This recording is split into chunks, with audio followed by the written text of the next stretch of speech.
I'm really curious how these journeys went, what you've discovered, whether you were able to kind of identify with what kind of obstacles people might face, what kind of solutions we could provide that actually also makes sense. Um, I'm gonna go to each group and let them tell a little bit about the journey, what steps you have to take, what obstacles you might encounter, and what solutions you might have. One first thought that I would like to share from my group is that there's already in identifying the steps, we discovered that there's way more steps. Louder. You cannot hear me? I will hold the microphone closer to my mouth. Maybe that helps.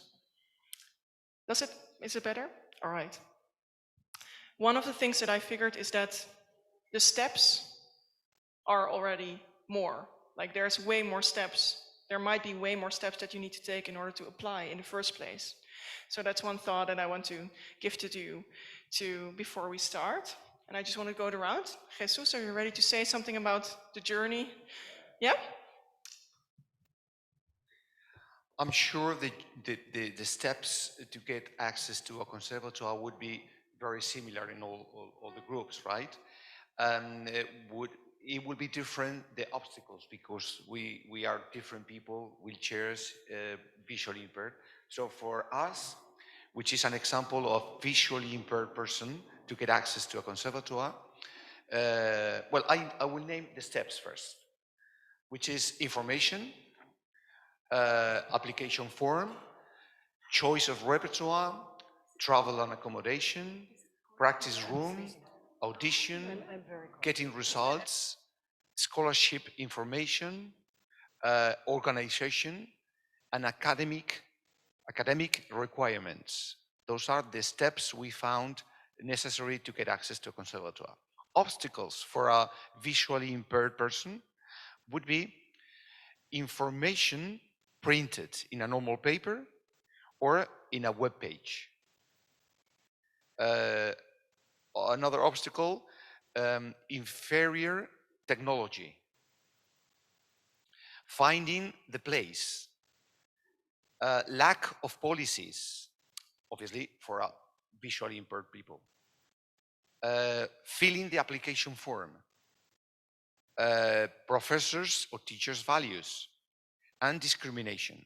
Solutions, possible solutions would be accessible technology, accessible information. That means either audio information or Braille. Is Braille correct? Or Braille.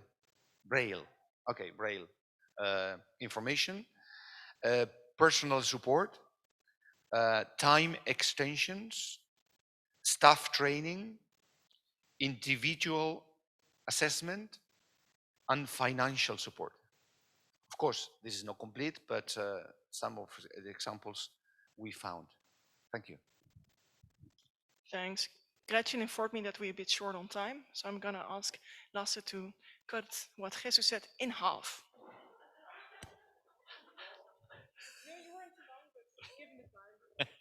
Yes, we have a really good discussion. I could say it very shortly. We think that it's dyslexic. Sorry.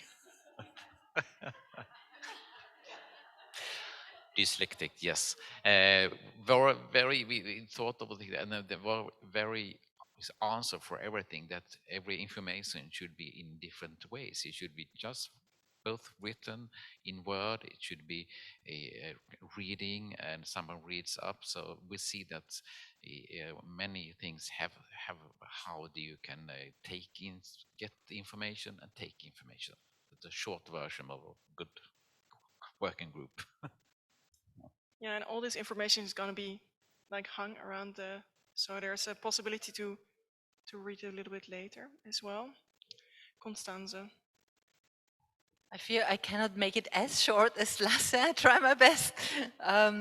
We have students who are lacking financial support, and we did it a bit differently because we thought a student who is lacking financial support looks differently to the university.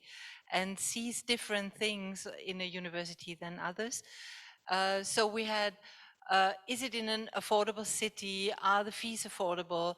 He will look for private help in the family before. Is there an online admission so that he has not to travel, he or she? Living costs not too high, enough money on the account if he's a foreign student. So I think we will hear that again. Accommodation. Are there student jobs at the institutions? Work possibilities in the city? Does he need a working permit? So these are all issues. And then, of course, are there scholarships at the institution, grants, affordable meals at the university, instrument maintenance, help, and so on? So these are the issues he is looking for. And then if they are not available for him, these are the obstacles. And if they are available or he finds solutions, then he will find the solutions. That's a great way of approaching this. Anna. Hello.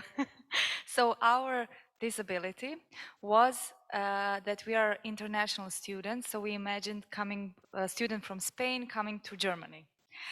So steps were definitely pre-research, language proficiency test, informations about the entrance test, application form, booking travels and place to stay, paying admission fees, finding practice rooms, and then test. As obstacles, okay. We were talking about problems in contact with institutions, also language on website, in contact with institutions, and when you come, especially if you don't know the language of the country where you are coming from, then access to facilities as travels and, for example, finding a place to stay, booking practice rooms or something like that. Then even some intersectional things, such as if you are an international student, but also, for example, you have some kind of disability, and also finding about results of admission tests and doing some other things, finding scholarships, place to where you will live when you come, and so on. And as solutions, we defined we would like to have a clear contact person on the website, who will deal with people who are coming, accessible website, correct and concise informations in multiple languages, online audition possibilities, also maybe higher music education institutions to have some kind of a contract with a hostel or a student dorm to provide international students a place to stay while they're auditioning. Then a separate date maybe for international participants, just to be able to manage everyone.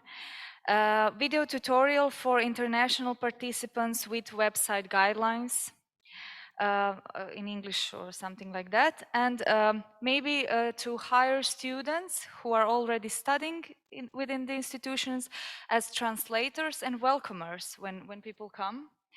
And also no audition fee, because some institutions really have big audition fees. And I forgot the avatar thing.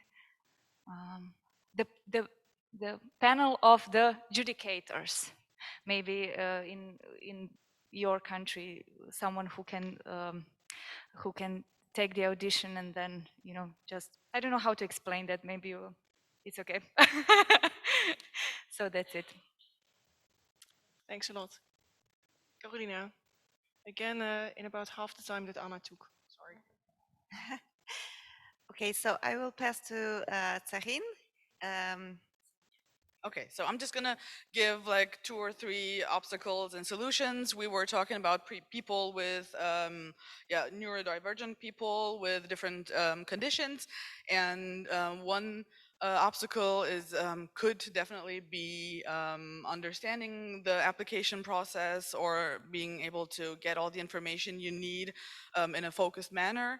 That was like the communication aspect. Self-organization is also could be one of the main obstacles, for example, for people with ADHD who might have difficulties with organizational matters, or yeah, to balance like their life with everything they have to do for the application.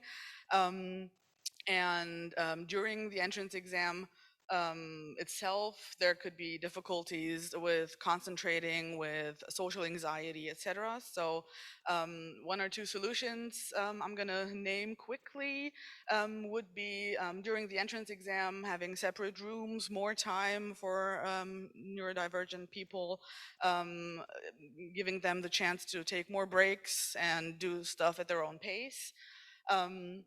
And for the self-organization or the application process, it would be helpful. It could be a good solution to appoint student buddies or people from staff who are responsible for questions, for helping those special needs or special problems or obstacles people might face. Awesome. Right. So we talked about somebody who might be in a wheelchair, and we realized that the situation for people using wheelchairs may be very different depending on the problems that they're facing. That was the first discussion that we had. And that's really interesting, because that means that of course your solutions or the problems might be also different. Physical accessibility was really important of the building, of getting accommodation, providing transport, and also of the city itself. That was really one of the main obstacles. And then the solutions that can be there, such as applying for a bus card, that would be great, but they also form extra steps. So you have to do the extra effort anyway. So that's an important realization. And and what I've heard in all the groups and also here is that info about this should be really public and accessible.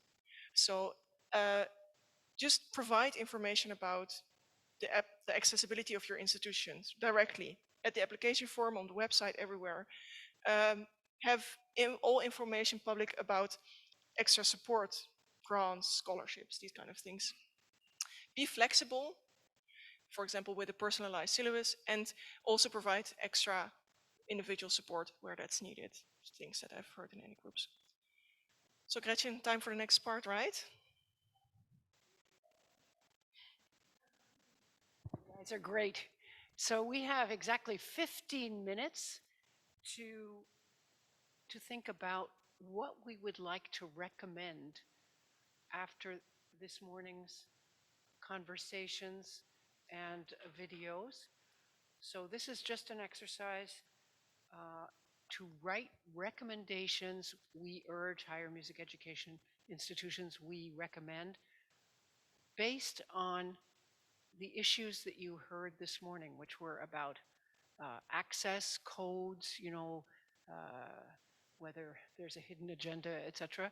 And then even just the questions we've dealt with this morning, just now. So you have exactly 10 minutes, and maybe each group can come up with one or two recommendations. Great. And we will post these on the wall. And once you've finished, you will be free to go to lunch. Thank you.